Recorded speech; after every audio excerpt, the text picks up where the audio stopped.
দর্শক, এই মুহূর্তে আমরা যে ছবিটি দেখতে পাচ্ছি এটি হচ্ছে চট্টগ্রামের ফটিকছড়ির কাজিরহাট মাঝপাড়া এলাকার একটি ছবি।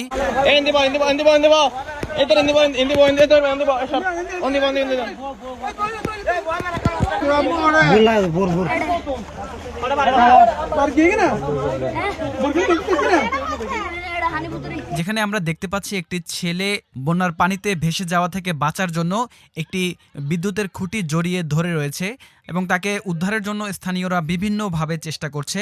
আমরা যতটুকু জানতে পেরেছি যে এই ছেলেটি একটি মাদ্রাসার শিক্ষার্থী এবং বন্যা পরিস্থিতির জন্য তার মাদ্রাসা বন্ধ হওয়াতে তার বাবা তাকে মাদ্রাসা থেকে আনতে গিয়েছিলেন এবং তাকে নিয়ে ফেরার পথে বন্যার প্রচণ্ড স্রোতের মুখে পড়ে এবং সেই স্রোতের সঙ্গে যুদ্ধ করতে করতে এক পর্যায়ে ছেলেটির বাবা স্রোতের তোরে ভেসে যায় এবং সেই শিশুটি কোনো রকমে বিদ্যুতের খুঁটি ধরে বেঁচে যায় এবং পরবর্তীতে স্থানীয়রা তাকে উদ্ধার করে নিয়ে আসে।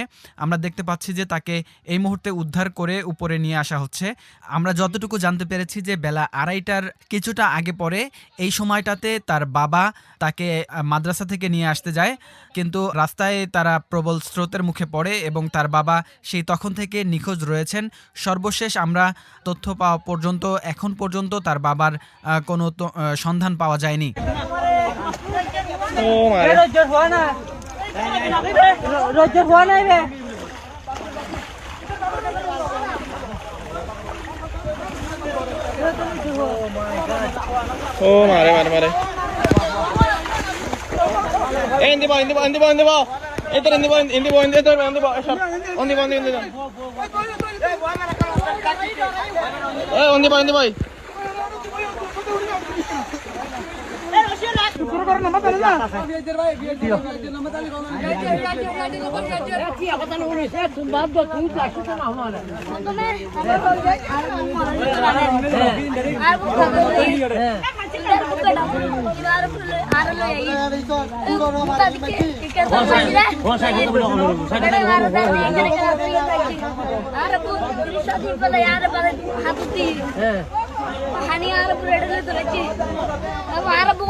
দর্শক, আমি যদি আপনাদেরকে জানিয়ে রাখি যে আমরা এখন যেই জায়গাটির কথা বলছি সেটি হচ্ছে চট্টগ্রামের ফটিকছড়ি ছাড়াও রাউজান ও হাটহাজারীর বেশিরভাগ এলাকা হঠাৎ করে ভারতের বাঁধ খুলে দেওয়ায় এবং পাহাড়ি ঢল ও টানা বৃষ্টিতে প্লাবিত হয়েছে। ডুবে গেছে সড়ক, ফসলের জমি ও মাছের পুকুর। পানিবন্দী হয়েছে 2.5 থেকে 3 লাখ মানুষ।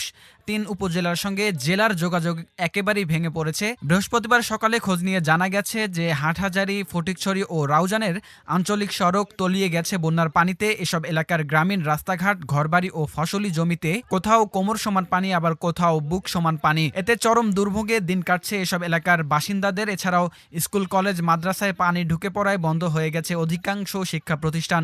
খোঁজ নিয়ে জানা গেছে ফটিকছড়ি উপজেলার 18টি ইউনিয়নের সবকটি গ্রাম প্লাবিত হয়েছে। ধুরং ও হালদা নদীতে পানির চাপ বৃদ্ধি পাওয়ায় কয়েকটি স্থানে ভেঙে গেছে বেড়িবাঁধ। ঘরবাড়িতে হাঁটু থেকে কোমর পরিমাণ পানিও উঠেছে। দর্শক, যদি জানিয়ে রাখি যে ফটিকছড়ির ধর্মপুর ইউনিয়ন পরিষদের চেয়ারম্যান মাহমুদুল হক জানিয়েছেন যে তার ইউনিয়নের 3টি ওয়ার্ড বন্যায় ক্ষতিগ্রস্ত হয়েছে। পশ্চিম ধর্মপুরে প্রায় সব ঘর বাড়িতে পানি ঢুকছে, সড়কেও হাঁটু পানি জমেছে। ফটিকছড়ি উপজেলার নির্বাহী কর্মকর্তা মোজাম্মেল হক চৌধুরী জানিয়েছেন উপজেলার কমবেশি প্রায় সব এলাকা প্লাবিত হয়েছে। প্রায় 1 লাখ মানুষ পানিবন্দী হয়ে রয়েছেন। সরেজমিনে দেখা গেছে রাউজানের বিভিন্ন এলাকা মিলে প্রায় 50,000 মানুষ পানিবন্দী হয়ে রয়েছেন। স্থানীয় বাসিন্দারা জানিয়েছেন হালদা নদীর হাটহাজারীর অংশে বেড়িবাঁধ দেওয়া হলেও রাউজান অংশে তা নেই।